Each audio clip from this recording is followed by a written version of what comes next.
Well, good morning. My name is Willie Lawson, and this is the Morning Report. Let's get straight to it here. 2 nights ago, in New York City, the future of urban government just got a lot more daring. We'll say it that way, or a lot more dangerous. We'll say it that way too, depending on how you score it. In a historic win, Zohran Mamdani became the next mayor of New York City. His victory speech, he said he will prove that there is no problem too large for government and no concern too small for it to care about. Okay, now what you can do is you can put aside, if it's possible, 9/11. You could put aside the Muslim take. You can put just this statement: there is no problem too large for government to solve, no matter what, and no concern that's too small. That means it's overreaching in ever increasing in your life government. This is what Mamdani is talking about. Wow. That's not a campaign slogan. That's a blueprint for remaking nearly everything. This is Barack Obama. We need a transformational change. Everything, a fundamental change. So today, we are going to dig into what that promise actually means for everyday life, for like policy, freedom, and what conservatives should be asking right now. Now, you'll hear the good, the risky, and where the rubber meets the road and all that stuff, but you're going to hear it right here on the Morning Report.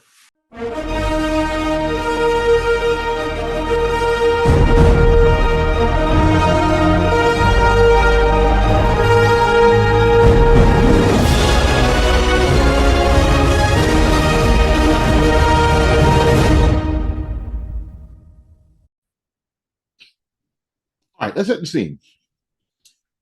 For those of you who don't know, Mamdani is a 34-year-old Democrat, self-described Democrat socialist, sort of if Bernie Sanders was Muslim and 34 years old. Okay, he won the New York City Democratic primary in June in a stunning upset over former Governor Andrew Cuomo. Okay.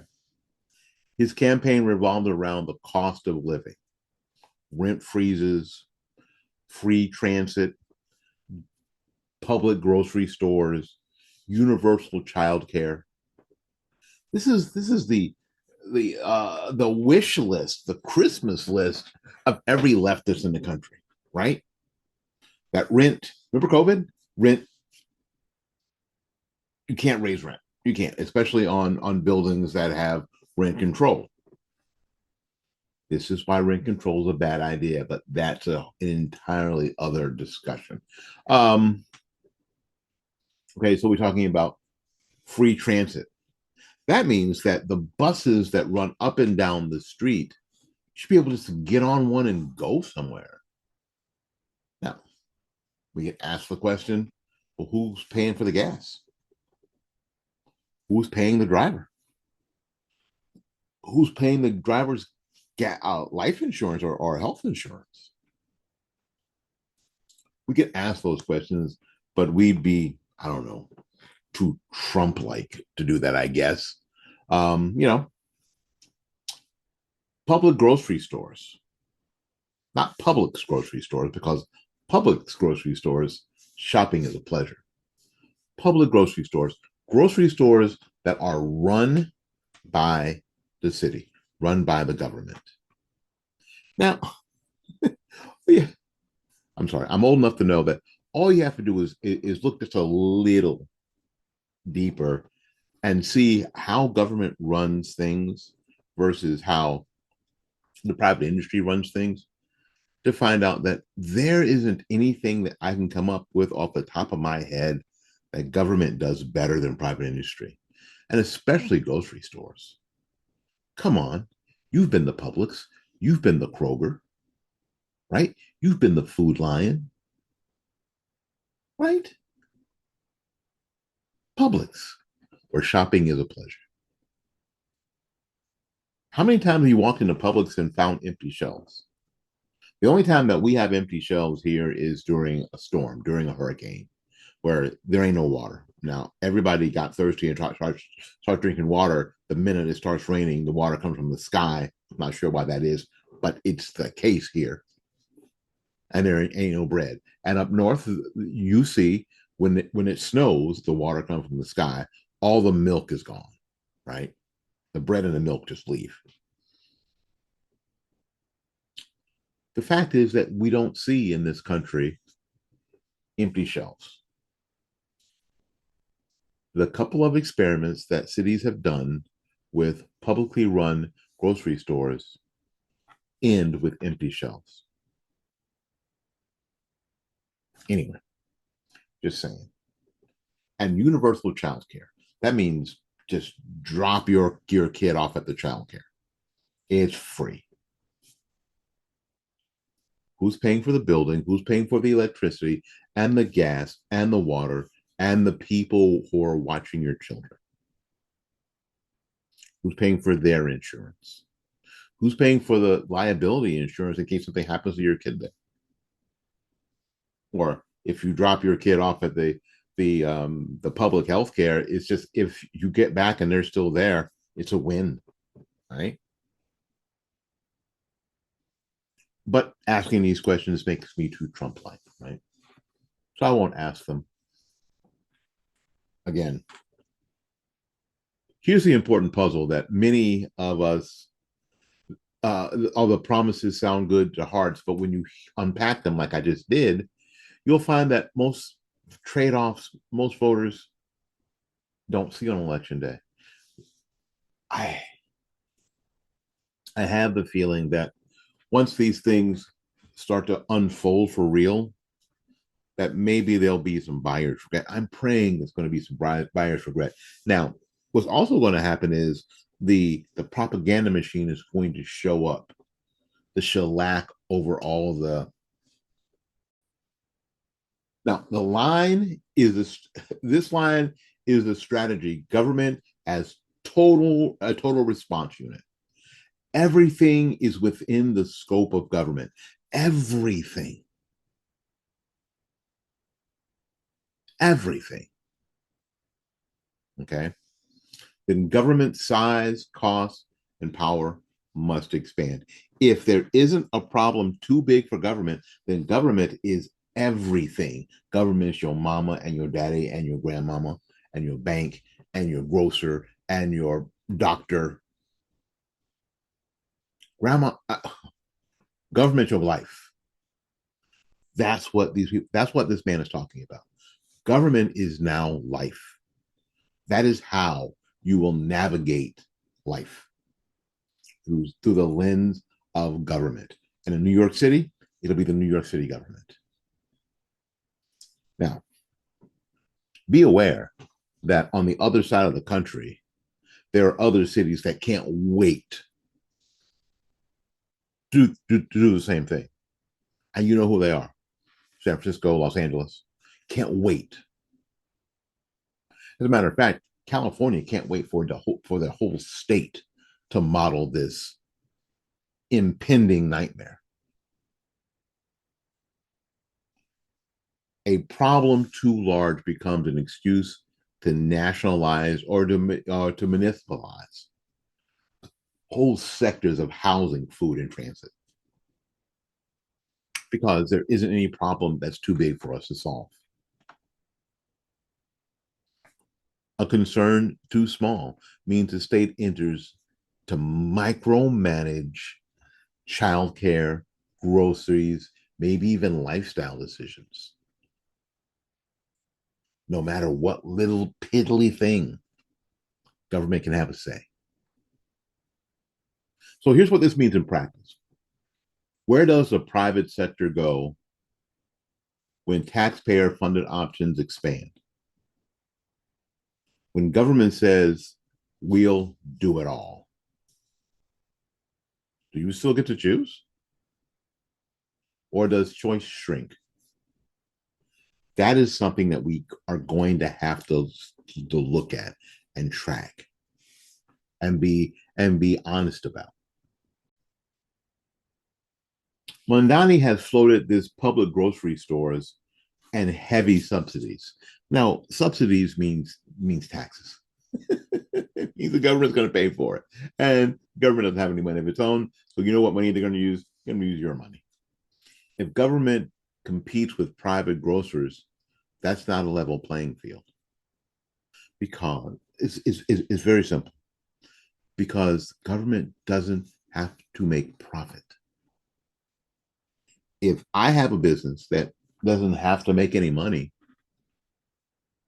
and that the taxpayers are going to continue to give me money to do, and I get to decide how much money they give me, I win.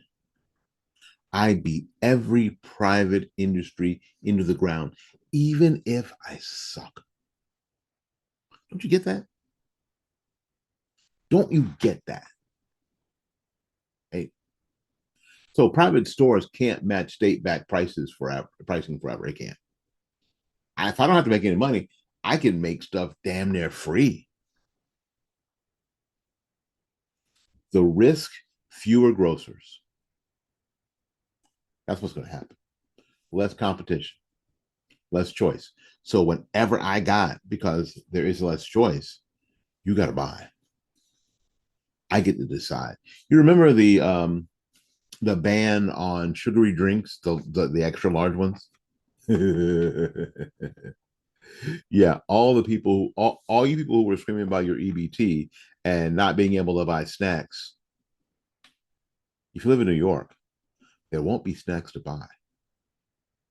There won't be diabetes causing food to buy at any price because the grocery stores that you'll be attached to with your EBT card will have them. And there won't be other stores.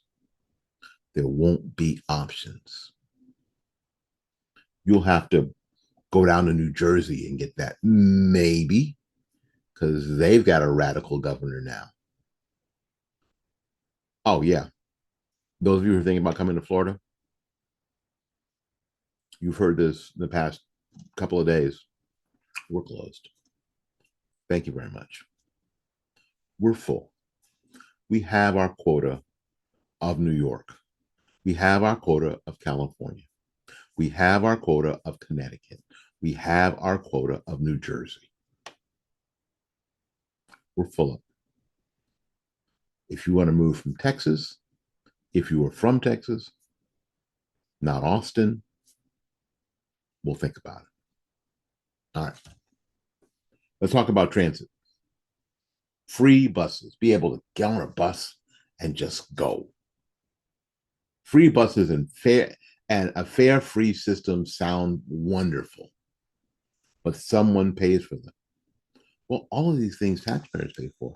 And if the wealthiest people who are set to pay the most taxes split, where's that money come from? I know I'm sounding too much like Trump and sounding too much like Ted Cruz. I know somebody commented to me on TikTok that that Django's coming to get me. Y'all need to stop. We're just asking questions because a lot of people, a lot of Black people, a lot of minorities are going to get caught up in this crap storm. And it's not going to be good. And the service quality might degrade. Yes, if the budget doesn't scale, if you can't get the money, yes, there'll be fewer buses, but it'll be free. It'll take longer. Instead of waiting 10 minutes, you're going to have to wait 20 minutes, but it's free. Instead of waiting 20 minutes, you have to wait 40 minutes, but it's free. So you're going to have to leave for work, if you go to work, 2 hours earlier than the half hour early before. But it's free. And the bus is going to be packed with with all sorts of people if you're able to get on because it's free now.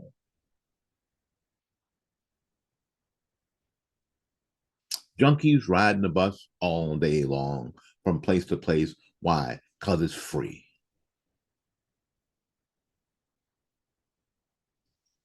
And private alternatives, ride shares, taxis. Why? You just go on the bus because it's free.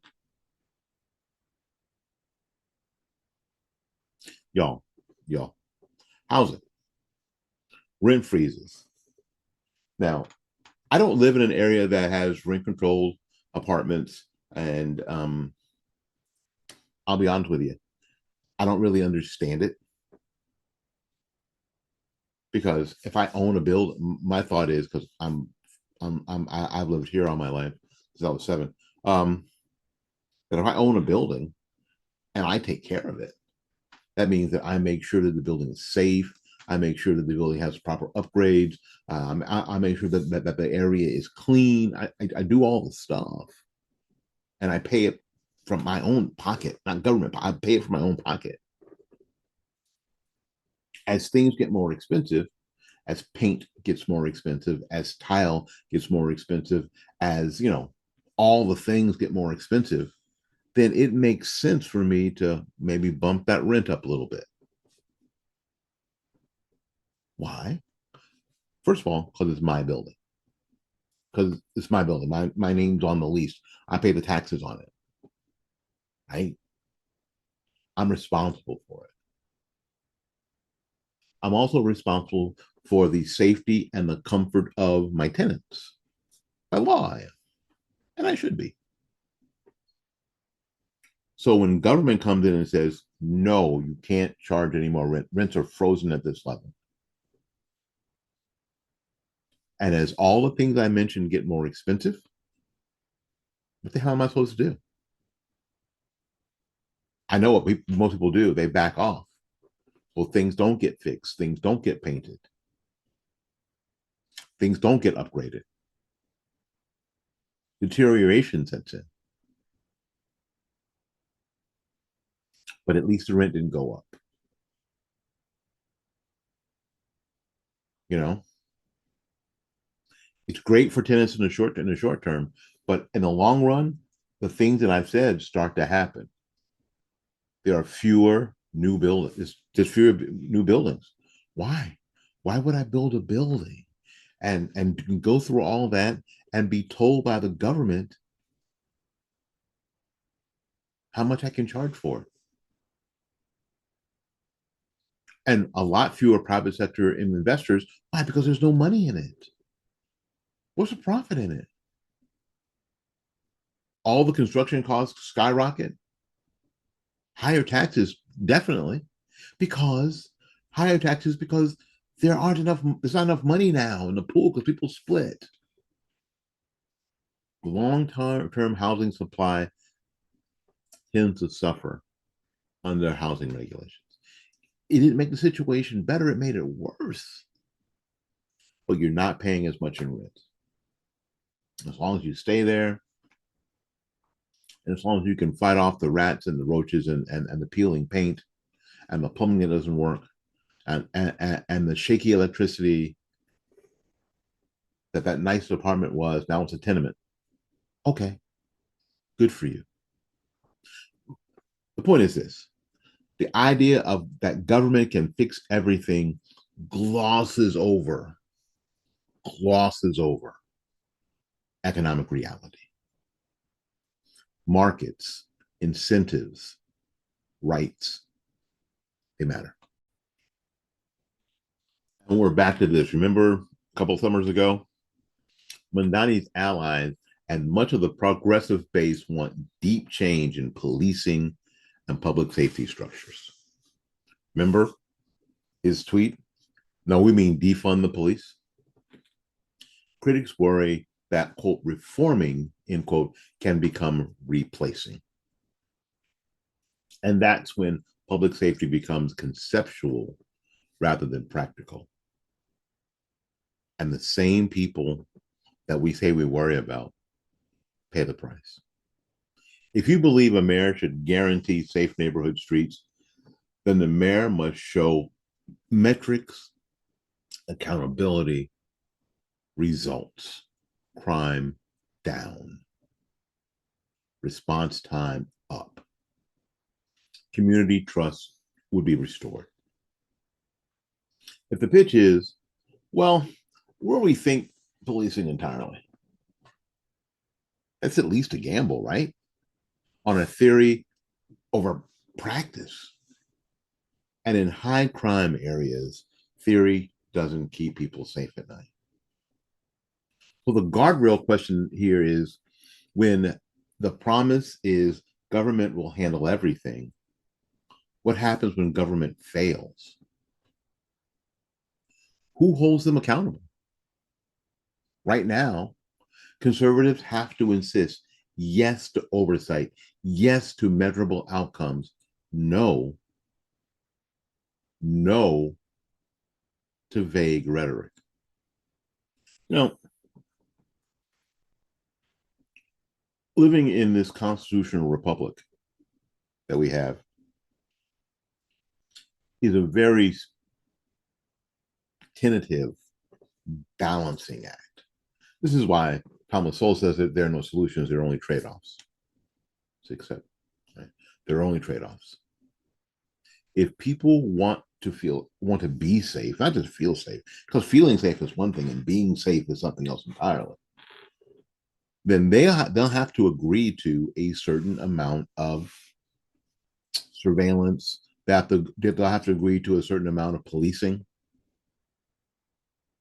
right? Don't you?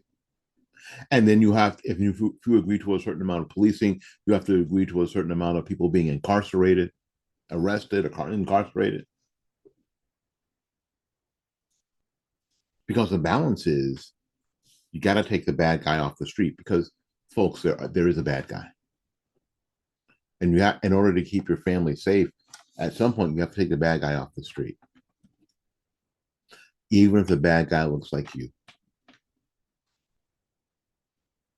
even if the bad guy had a hard childhood, even if the bad guy had a bad education, even if. Now, is this rethinking and reforming and reimagining taking any of these things into account? My guess is no. My guess is no, it's not. Now, Mamdani politics, package equity. Here are all the buzzwords, and they're all on your bingo card. Equity, fairness, redistribution. Barack Obama, things work a little better when you spread them around. Remember that? To Joe the plumber. Remember that?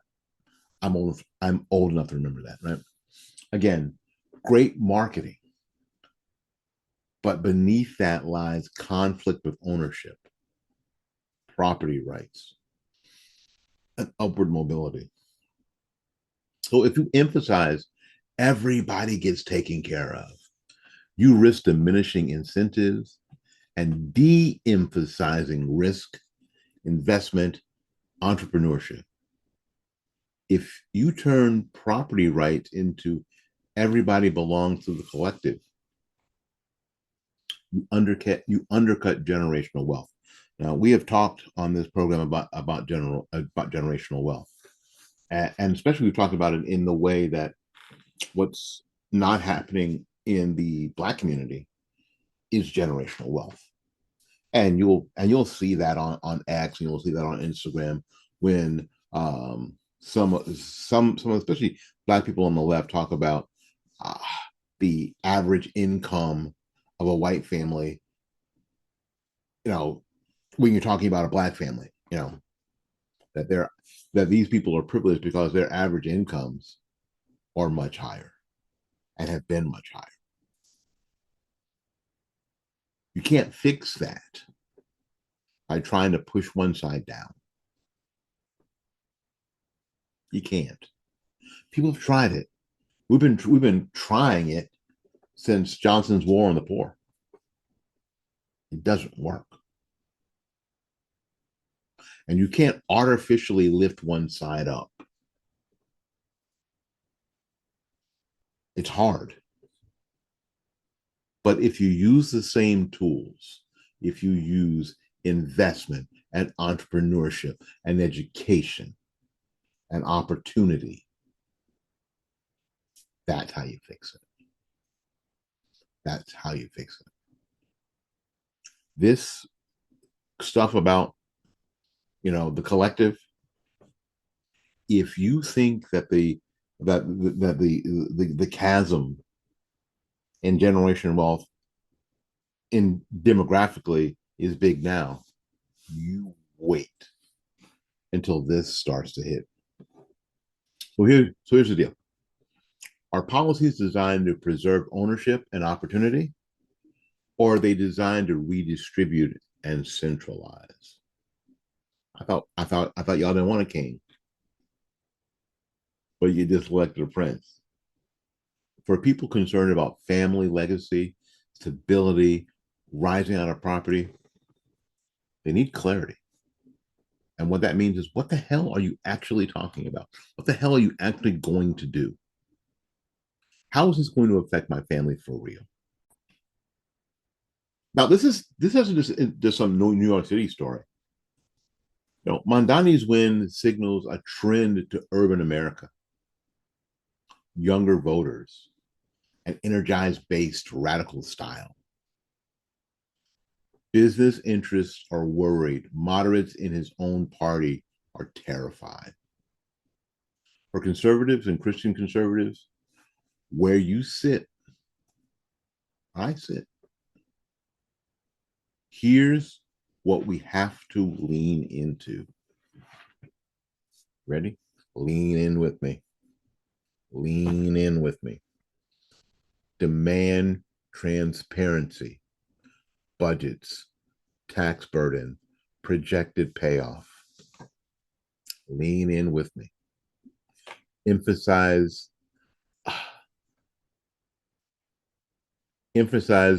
subsidiary,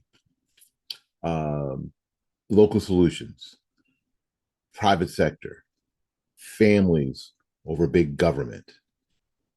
Highlight the trade-offs, 6-7. You can only have affordable transit, but someone pays. You can have rent freezes, but housing supply moves differently. Lean in with me. Other alternatives. What kind of city preserves freedom, choice, and economic mobility while helping the vulnerable? If the left is moving everything to government, the right must articulate freedom, responsibility, and effective limited government with compassion, not just critique. We're going to, on next Wednesday, our friend Dwayne Lester is going to be on the program with us. And we're going to talk a little bit about what the conservative approach, especially in these times, really ought to be. That it should be a lot less just hit the tennis ball back over or defend, but really coming up with a clear vision that's positive that we can lean into. If you pick from column C, that's what you're going to get. You're going to get opportunity. You're going to get freedom. You're going to get liberty. You're going to be able to be an entrepreneur. You're going to be able to be responsible for yourself. You're going to be able to generate generational wealth for your family and your children. You're going to have a legacy.